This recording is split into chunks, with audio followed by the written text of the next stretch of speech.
Donald Trump warns North Korea.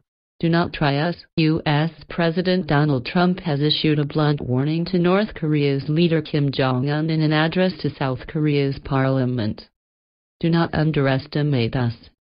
Do not try us, he said, while also condemning the dark fantasy of life in the North.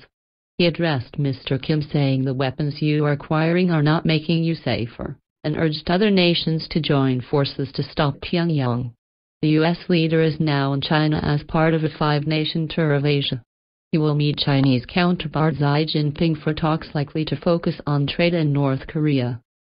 Pyongyang's nuclear ambitions have been high on Mr. Trump's agenda throughout this trip. Over the past year, North Korea has carried out missile tests in defiance of UN sanctions and in September conducted its sixth and biggest nuclear test.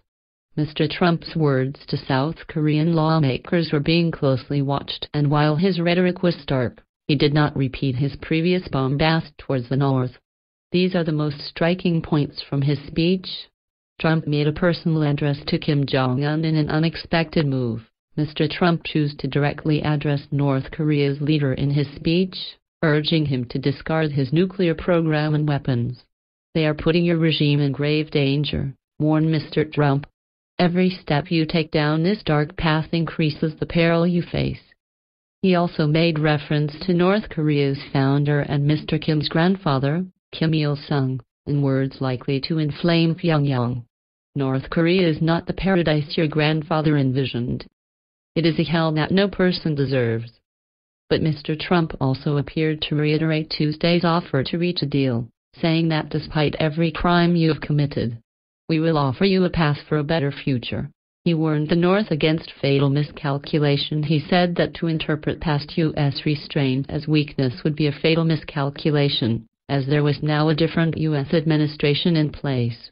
Today, I hope I speak not only for our countries but for all civilized nations, when I say to the North, do not underestimate us. Do not try us. He pointed to the heavy U.S. military presence in the Korean peninsula, including aircraft carriers and fighter jets, saying, I want peace through strength. But he also made sure to single out North Korea's biggest economic supporter, China, as well as Russia, calling on them to sever all ties, including economic ones. After the Rocket Man and Fire and Fury, nobody knew quite what to expect from Donald Trump today. In the end, those in the administration urging him to tone down his rhetoric carried sway. The speech was a warning but not a rush to war. He pushed China and Russia to up their pressure on North Korea. The horror stories of daily life in the North were effective, particularly when compared to liberal South Korea. And the olive branch to Kim Jong-un was the most concrete offer Mr. Trump has made yet to the regime. The problem is, there's virtually no chance that the condition for talks, denuclearization, will be accepted. Having seen what happened to the leaders of Libya and Iraq, North Korea feels only nuclear weapons will guarantee regime survival. The hermit state will have blocked its population from listening to Mr. Trump. Optimists now say at least there's been no weapons tests since September. But the fact that's seen as progress shows how low the bar now is.